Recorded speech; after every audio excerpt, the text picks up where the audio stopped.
ना करनी होगी। प्रेमी के पास मन भले ही चलो जाओ भाग के बिना रोके। कोई लड़का को काम लड़का के आपस में जैसे मेल है वो प्रेम है, वो प्रेम नाम दे रखो है संसार में, प्रेम ना है वो तो राग है सकत हो या विद्वेष है सकत हो। तो क्या तो राग हो वो लगाव है, वो तो वो राग है, वो या विद्वेष है या वो प्रेम तो भगवान के करो जाते हैं। तो जाके राग है बाबा अपने आप चिंतन होता है, या द्वेष है भाव को चिंतन होगा अपने आप। ऐसे ही हमें अपनो राग अपनो लगाव भगवान से कर लेना चाहिए, भगवान के संबंध जोड़ लेना चाहिए। तो हमें भगवान की स्मृति ना करनी हो, अपने आप याद आ रही। याद क्यों ना आ रही है कि हमने घर अपनो मान रखो है,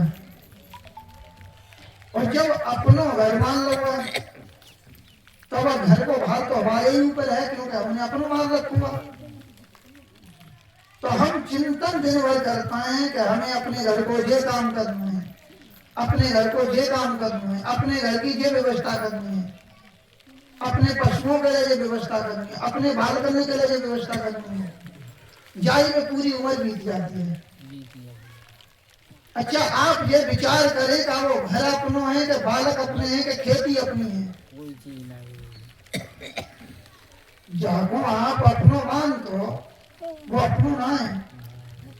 आपको बैंक में पैसा पड़ो है और वो पैसा कोई निकाल ले या घर में से कोई उठा ले पैसा, तो आप अपना दे सकें।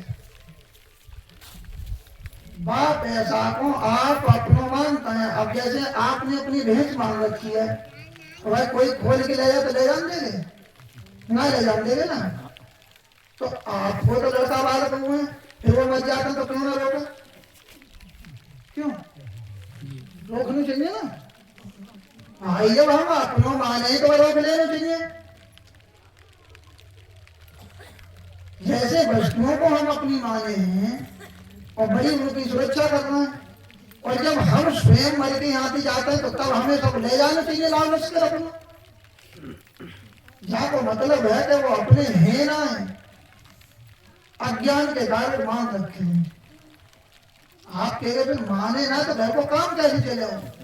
देखो आप अपने ना मान के उन सबको भगवान के मानो, और ये बात पक्की की पक्की है, 101% बात सत्य है कि हम यहाँ आए हैं इनकी सेवा करने के लिए।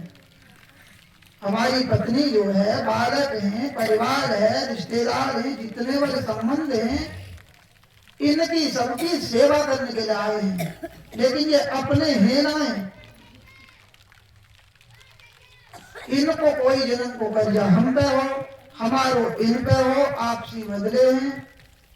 या फिर आप ये मान ले कि ये भगवान को परिवार है और भगवान ने हमारी यहाँ ड्यूटी लगा रखी है, और ईमानदारी पूर्वक खूब उनकी हम सेवा करें, बड़े बूढ़े की, बालकन की, पत्नी की, पशुओं की। फिर वह परिवार को अपना ना मान के ये माने कि ये परिवार है भगवान को, और हमारी लगी है ड्यूटी सेवा करने की,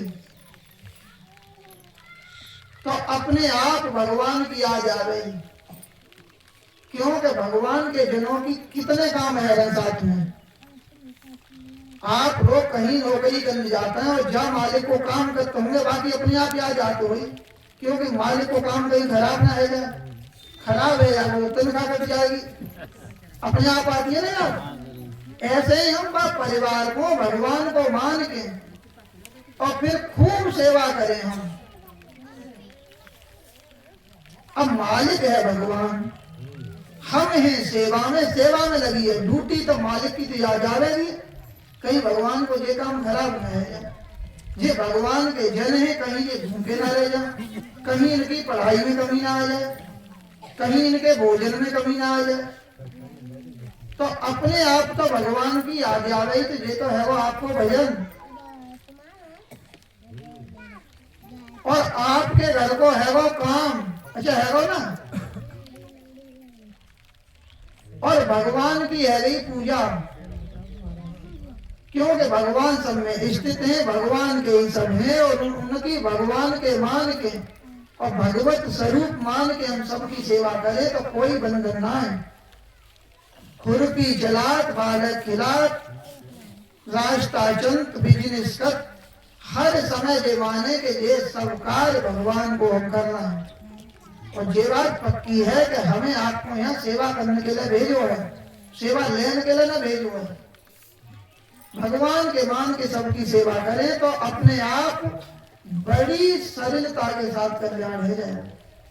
क्योंकि मैं मेरे की जेवड़ी गल बंधिया संसार, दास कबीरा क्यों बंधे जाके राम आधार। ये मैं मेरे की जेवड़ी में ही तो बंधे हैं, क्योंकि मैं हूं और ये मेरो है। मैं हूं तो भगवान को सेवक हूं और मेरे हैं तो भगवान है। सेवा करना तो भगवान के जन्म की करना।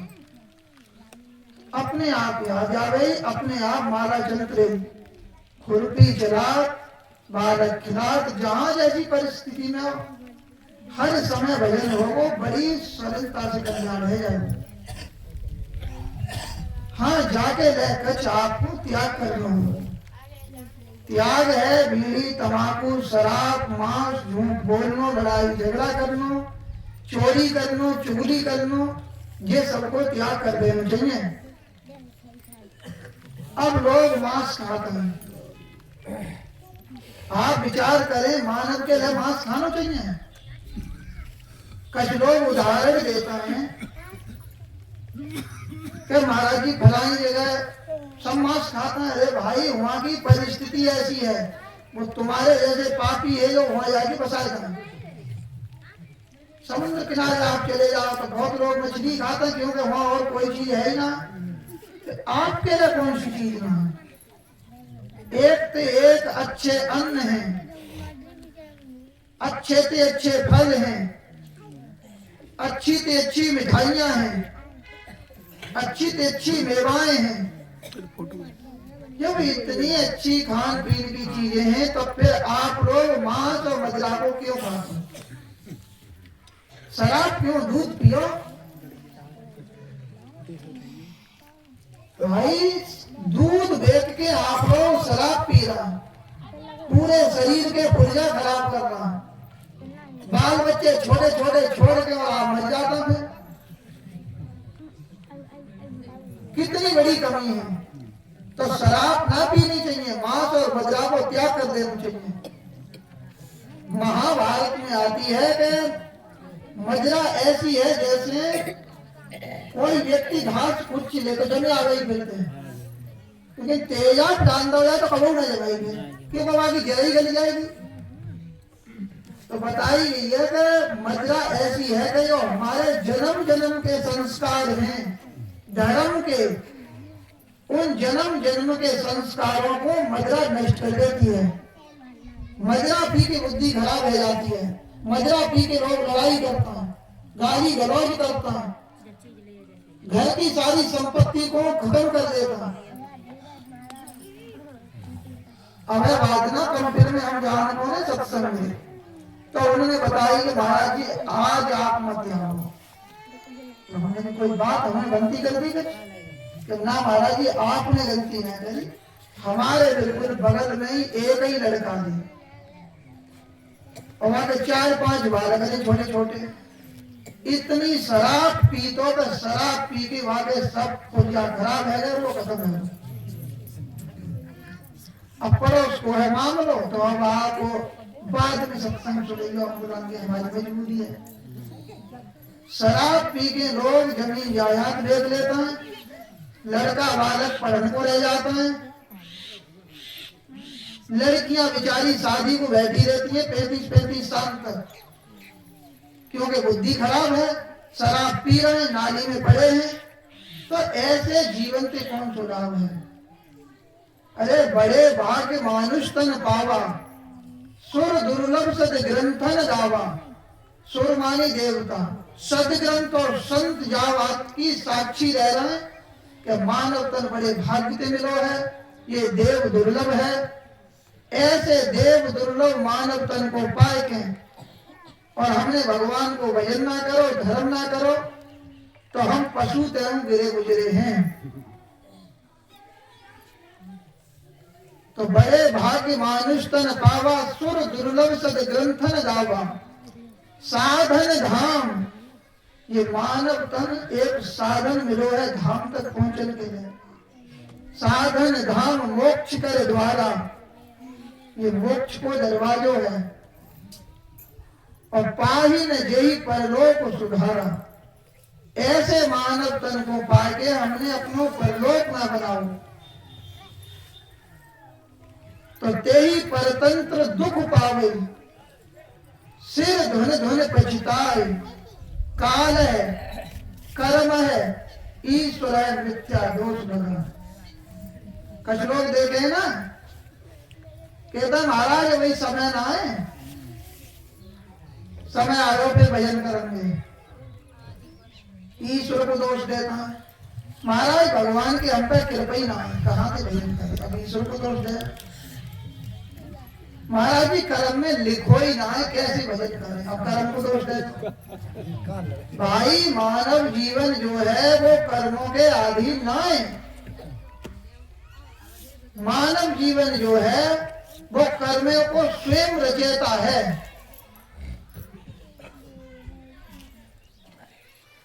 अजामिल जैसे, रहीम और रसखान जैसे, तुलसी जैसे, काम के कितने वेग में पागल है कि नदी में मुर्दा की नाक बना के पार है और सरप पे चढ़ के स्थिति में नहीं पहुंचे। लेकिन जब बात मान रही तब तुलसी तुलसी है। तो जामे बात मान के लगनो है, क्योंकि कर्म में बदो है। ऐसी बात ना, कर्म बनाना है, कर्म में स्वयं लिखनो है। मानव तन कर्मों के अधीन है ही ना है, क्योंकि जामे विवेक है। अब विवेक जागृत कब हो? देखो मानव जीवन है और मानव जीवन में विवेक अगर जागृत ना है तो वो पशु देव गिरो गुजरो है। महिमा तन की ना है, महिमा तो विवेक की है। पशु में विवेक ना है। अगर तन की महिमा होती तो हाथी तो कितना विशाल होता, कई आदमी बन जाएंगे वहां में, लेकिन वहां में विवेक ना है। मानव में विवेक है, लेकिन विवेक जो है वो हर समय जागृत ना रहता है। कि रोज हर समय जागृत रहते हो तुम? कोई अपशब्द कहे तो जागृत है जाए वो, धन की बात होने लगा तो लोग जागृत है जाए वो, स्त्री को चिंतन करने लगा बुरी दृष्टि थी तो काम जागृत है जाए वो।